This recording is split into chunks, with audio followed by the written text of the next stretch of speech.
Olá, meu nome é Bruna Alves Pereira, do curso de Direito da Faculdade Unopar do ano de 2022. O meu tema é os impactos da pejotização nas relações de trabalho. Eu escolhi esse tema porque eu trabalho no setor de recursos humanos e já fiz entrevistas e contratações com profissionais que buscam a modalidade de pessoa jurídica. Durante as entrevistas, eu pude notar que alguns desses candidatos não sabiam de fato a diferenciação de pessoa jurídica para pessoa física no modelo CLT, assim como várias empresas contratam prestadores de serviços e também não sabem como trabalhar com aquele prestador dentro de sua empresa, fazendo cumprir uma escala de trabalho, ou seja, subordinação, tornando a prática da pejotização uma forma ilegal de se atuar. Dessa forma, eu espero que o meu estudo seja relevante para ambas as partes, tanto o empregado como o empregador, para que eles possam se informar sobre essa modalidade que está em alta no mercado de trabalho, principalmente após a pandemia Covid-19, onde também foi regularizado o modelo de teletrabalho, junto à reforma trabalhista de 2017, também junto à pejotização. Com a pandemia, só simplificou ambas as modalidades para o mundo atual do mercado de trabalho que nós estamos vivendo hoje. E agora uma introdução dos assuntos que iremos tratar. Os impactos da regulamentação da pejotização nas relações de trabalho, com a vigência da Lei nº 13.467 de 2017, a origem e aplicação da pejotização, sua forma legal e ilícita, contrato de trabalho, o princípio da primazia da realidade, vantagens, desvantagens e as implicações trabalhistas e previdenciárias, diferenças entre pejotização e terceirização e aumento da busca pela pejotização após a pandemia Covid-19, e o aumento da demanda tecnológica e sua influência na reforma trabalhista. A problemática abordada refere-se aos impactos nas relações de trabalho devido ao aumento da pejotização, buscando ampliar conhecimento de sua origem até a sua aplicação e regulamentação, advinda da reforma trabalhista. Temos o objetivo geral: analisar e informar os impactos da regulamentação da pejotização na relação de trabalho, mais propriamente na relação dos funcionários sendo a parte mais impactada. Objetivo específico: verificar os impactos trabalhistas e previdenciários, apresentar vantagens e desvantagens para ambas as partes e entender o aumento na busca da modalidade pessoa jurídica. Origem da pejotização e sua regularização após a reforma trabalhista. Em face da globalização, a pejotização surgiu na década de 90, no ápice do empreendedorismo e do trabalho autônomo. A grande mudança de realidade necessitou de modificações na legislação, e após a reforma trabalhista, houve um aumento significativo, devido à flexibilização das normas. Essa prática ocorre quando o empregado pessoa física constitui uma pessoa jurídica para realizar a prestação de serviços, com a emissão de notas fiscais. Essa prática foi formalizada após a reforma trabalhista que vigorou em 11 de novembro de 2017, com a Lei 13.467,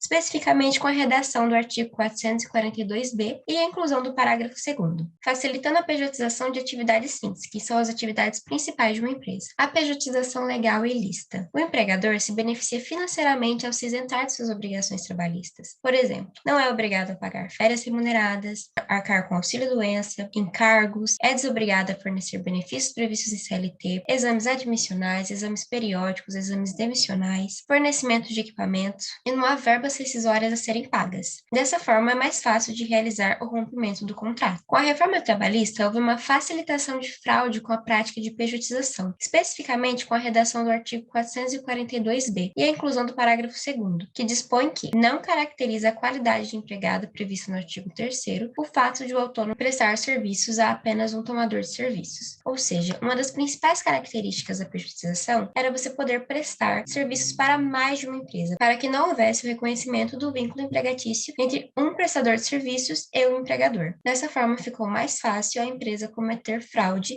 perante a modalidade de serviço de pejotização. Com esse desvio de finalidade da pejotização, a modalidade tornou-se uma forma de burlar a legislação trabalhista. Será caracterizada uma prática ilegal quando o empregador procurar cometer fraude para fugir das obrigações trabalhistas, visto que muitas empresas dispensam seus empregados e os recontratam em seguida como pessoa jurídica. E é por isso que, com o embasamento da lei, agora possui um prazo de carência de 18 meses para a recontratação desse funcionário, que era CLT, agora como pessoa jurídica, para que não venha constatar o vínculo empregatício junto com o prestador de serviços. E é por isso que ele deve sempre avaliar para que não haja as características: subordinação, habitualidade, pessoalidade e a onerosidade. Nesse sentido, vale lembrar que a pejotização ilícita é uma prática considerada como crime contra a organização do trabalho, conforme o caput do artigo 203 do Código Penal. Contrato de trabalho e o princípio da primazia. O profissional que atua como prestador de serviços possui uma remuneração maior do que teria no modelo de CLT, visto que ele pagará apenas os impostos pertinentes ao seu regime jurídico, assim como um contador, uma previdência privada e etc.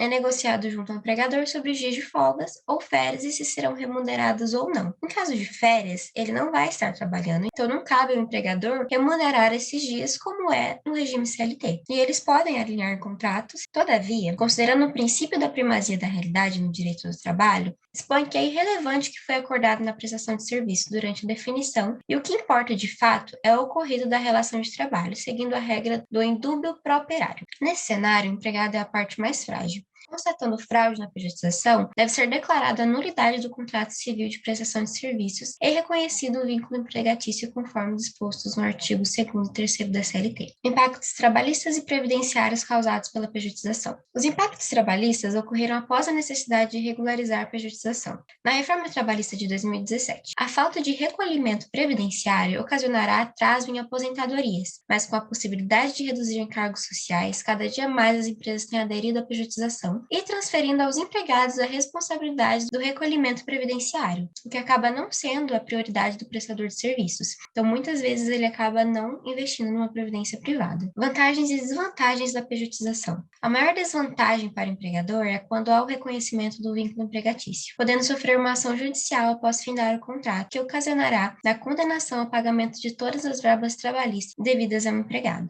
Em alguns casos, pode haver condenação em danos morais, e ainda deve-se considerar o pagamento de honorários advocatícios. Também pode-se contar a alta rotatividade de funcionários, visto que a rescisão de contrato é menos burocrática por ambas as partes. Para o prestador de serviços, considera-se muitas desvantagens decorrentes da pejotização, como a obrigatoriedade de arcar com os custos para constituir e manter uma pessoa jurídica, contratação de contador, emissão de notas fiscais e afins. Todavia, a maior desvantagem é a perda dos benefícios trabalhistas e da proteção assegurada na legislação trabalhista e previdenciária. Sobre as vantagens, pode-se ressaltar que o empregado pode prestar serviços para várias empresas e receber por projetos diferentes. Agora, com o trabalho remoto e a flexibilização de horário, que são benefícios dessa modalidade e que também foram regularizados com a reforma trabalhista, portanto, ao realizar o fechamento do contrato, é preciso levar em consideração as vantagens e desvantagens dessa modalidade. Na terceirização, a empresa prestadora de serviços envia profissionais para realizarem o serviço necessário, como, por exemplo, o serviço de segurança. Mas, ainda assim, os empregados são contratados pelo regime da CLT, com garantia de seus direitos trabalhistas. Já na contratação de pessoa jurídica, é o próprio titular do CNPJ que presta serviço, sendo muitas das vezes um funcionário recontratado que deixou de ser pessoa física no regime seletista e passou a atuar como pessoa jurídica, para que o empregador se exima do pagamento de encargos trabalhistas. Após a terceirização ter se tornado uma prática recorrente, ela se abrangeu cada vez maiores contingentes de profissionais, como, por exemplo, executivos, professores, engenheiros e diversas profissões em comum. Tanto agora na pandemia, como a pejotização foi um ponto positivo, pois salvou várias empresas da falência, assim como ajudou vários profissionais a se recolocarem como prestador de serviços e trabalhar em vários projetos para sustentar a sua casa, de médicos, enfermeiros que se arriscaram na linha de frente da pandemia Covid-19, também atuavam como pessoas jurídicas e não tinham seus direitos resguardados como tem o profissional CLT, como o auxílio-doença, como horas extras e etc. O aumento da busca pela pejotização perante a pandemia Covid-19.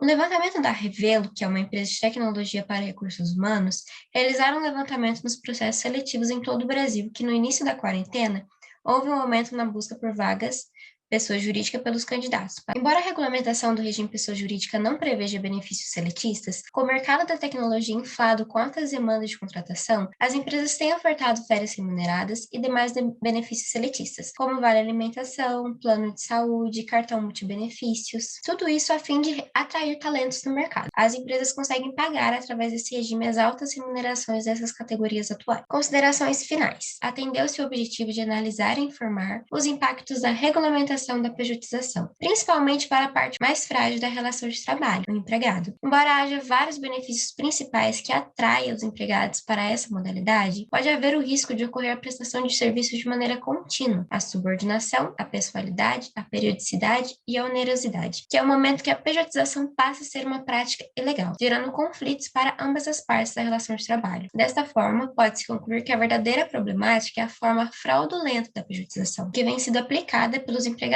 Estudou-se também o aumento da busca pela pejotização que se intensificou diante da pandemia Covid-19, que causou grandes efeitos nas relações de trabalho. Conclui-se que a pejotização é um tema controvertido, dividindo a opinião de muitas pessoas, mas ainda assim há aqueles que aceitam o risco da fraude trabalhista, considerando apenas a parte vantajosa da modalidade. Essa valorização também se dá devido à descrença com o modelo de regulação atual, tanto trabalhista como previdenciário. Algumas referências, as principais que eu citei aqui nesse slide. Muito obrigada a todos que me ouviram até aqui.